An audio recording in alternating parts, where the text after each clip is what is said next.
just thinking about that a moment ago, but they're even right. Darrell tried to get along. They're even right now, Dave. Nobody's got anything coming right now. Oh, they get sideways. He hit him coming off, and he hit him going in. He used up all of his bumper that time, and I thought that perhaps Earnhardt came off a little early on the gas that time, which is a good way of trying to break the line of the fellow behind you. It's just here's Waltrip, keeps him straight, but he keeps on tapping. Now Waltrip on the inside. Side by side. Down to the... It was at this moment that he knew. He fucked up. Side. Oh! 4 cars, there it goes. There's Bodine into the fence. Joe Ruttman spins around. Who's going to win the race? Where's Kyle Petty? Darrell Waltrip's alongside of him. There's the hook. Bang. February 23rd, 1986. Richmond Fairgrounds Raceway. This is where the Dale Earnhardt we all know was born. Dale led most of the race, but with a few laps left, Darrell Waltrip in the 11 got around him. Dale didn't like that. Coming out of turn 3, Dale hooked Waltrip's right rear and sent him spinning into the wall. They both wrecked. Kyle Petty, who was running 5th, dodged the wreck and stole his first ever Cup win. NASCAR was furious. Sounds familiar, right? Same thing happened in Kansas with Denny and Bubba when the 9 Chase Elliott passed them, wrecking on the last lap for the win. They fined Dale $5,000 and put him on probation. Darrell Waltrip's team owner, Junior Johnson, told Dale to get out of his face. He said, "I won't talk to you anymore." That was the beginning of Dale Earnhardt becoming the Intimidator. He earned that nickname by wrecking Hall of Famers. NASCAR's best, $600,000 in prize money to sprinkle around.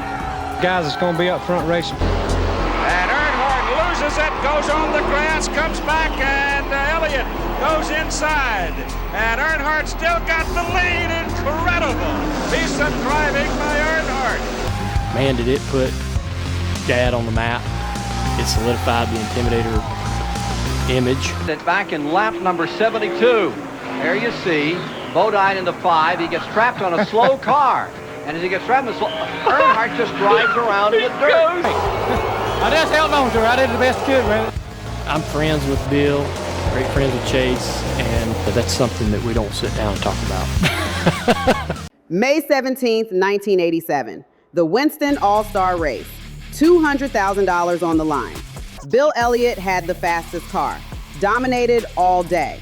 But on the final restart, Dale Earnhardt shoved Jeff Bodine straight into Elliott. Bodine spun out. Then, with 8 laps to go, Elliott tried to pass Dale back and bumped him from behind. Dale went sideways, dropped into the grass at 180 miles per hour, somehow kept it together and held the lead.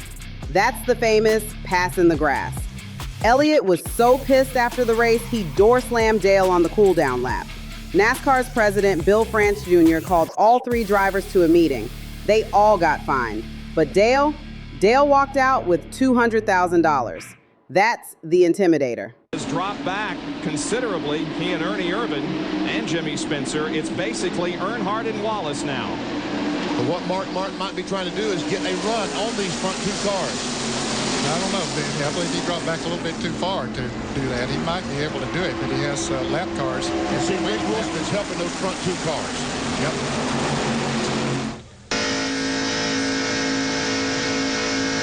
There we see Bobby Hill's car as we look.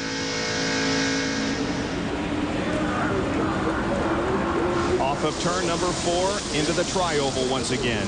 Dale Earnhardt leads Rusty Wallace as the white flag comes out. 1 more lap to go, and Martin is way up high and hits the wall and shoves Rusty down to the middle of the track. Man, oh man. And Irvin is there right on Earnhardt's bumper, and Irvin goes to the inside of Dale Earnhardt. And the white flag is out. Here comes Martin. He's going with Ernie. Spencer going on the inside as well. Irvin has the lead as they go down the backstretch. Jimmy Spencer fans out to 3 wide. Rusty Wallace goes 4 wide. Here they come.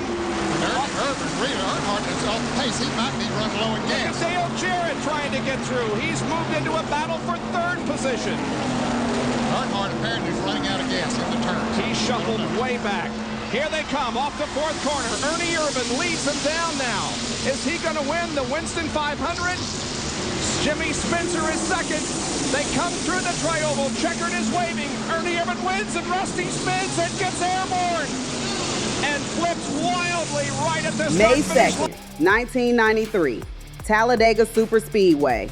Dale Earnhardt and Rusty Wallace were friends. Their families went on vacation together. But on the track, different story.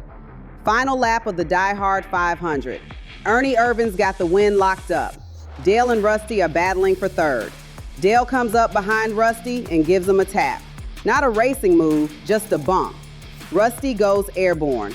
His car barrel rolls down the front stretch, flipping violently past the finish line. It's one of the scariest crashes in Talladega history. Rusty broke his wrist. After the race, Dale walked into the wreckage to check on him and said, "It's just one of them racing deals." Rusty never forgot it. Just trying 2 years later trying at to go Bristol, for the hole, they but settled the score. everybody's sort of blocking everybody that last lap. And the 4 car, and we run together down there in 1 and 2, and everybody's running over each other down the back straightaway, sort of just to get back to the line. It was one of them deals. They dropped the flag 2 laps to go and bunch them up. That's what they're going to get, a slugfest. And I went down and talked to Rusty. I got his gloves. They took his gloves off. He was talking to me while they were getting him out of the car. And I just hope he ain't hurt seriously or nothing. And I hate it for the guys that work on his team. They're a good bunch of good boys, and I hate it happen. At me. What was that like for you? I mean, because obviously you were ticked off. I was ticked because at the beginning of that race, that was the start of the Jeff Gordon era. Gordon was coming in, and he's this young little kid, and he's kicking our asses. And we're like, what is going on here? I couldn't understand how he could run this good, because I just win 10 races in 93. I'm cocky, still not cocky, but very confident and feeling really good about my seniority then with NASCAR. I knew Earnhardt was a top guy. Dale and I were together a lot on and off the track. We vacationed a little bit down to Bahamas together. We were selling a lot of merchandise. We're all good. But one thing that Earnhardt never really told anybody a lot, he was sick of Gordon. He was sick of Gordon kicking his ass and kicking my ass. We both qualified good at Bristol. He came up to me and said, hey, they dropped this flag. He said, let's just boot this guy and get him out of here, and let's just check out and get gone. That's like the terminology he would use, okay? Yeah. But I'm like, I know what that means, but I really don't know how to do that, because only way I can understand is that maybe if I'm in a bad situation, Earnhardt's going to work with me throughout the race. I'm going to work with him. We're going to be, we're tired of this Gordon kid. I was actually jealous of him because he was doing so well, and that was it. 93, like you said, was so good. 94 was really good, but 95 started falling off. It wasn't as good in 95. And so then in 95, he's getting it done. So I was getting pretty agitated. And then Earnhardt was too. And then he comes up to me and says, hey, let's rough this cat up and let's check out and get out of Dodge. That's what he said. I said, all right. So we're not even 4 laps in a race. 4 laps in a race, he hits me in the ass, puts me in the wall. I said, what in the hell? I thought, so much for that plan. So much that you and I are going to team up and bunt this guy, Yeah. And so I ended up getting a bad end of that deal. And so we go into, after the race is over, I'm limping around just trying to get points. My son Greg comes up to me and just gives me a water. I grab the water and I'm pissed, and he said, Dad, where you going? I said, I'm going to go down and talk to that SOB, So he's like, I remember Greg going like, oh, hell, Dad, no, calm down now. We start walking, and then I get down there to him, and I'm going to confront him. I'm like, hey, Dale. And he had, like you said, a scrum of people around him, and he couldn't hear me. Hey, Dale. I hollered again. He couldn't hear me. So then I had that water bottle, and I said, well, hell, I just took that water bottle by the neck like that, and I didn't grab it like this to throw it. I grabbed it by the neck because it gave me a handle, Yeah. And I meant just to throw it at him and hit him like in the chest or an arm or something. Yeah. Well, I missed, and I hit him right damn dead in the middle of the forehead. I hit him right in the forehead. Man, he spun around, and immediately we started throwing barbs about Talladega. Oh, yeah. I remember that. I'll never forget it. I'll never forget it. So, dude, you don't need to ever forget it then. I said, okay, I won't forget it. It is blah, blah, blah, blah, back and forth. Yeah. It's just a bunch of big mouthing going on, The very next race, we're totally over it.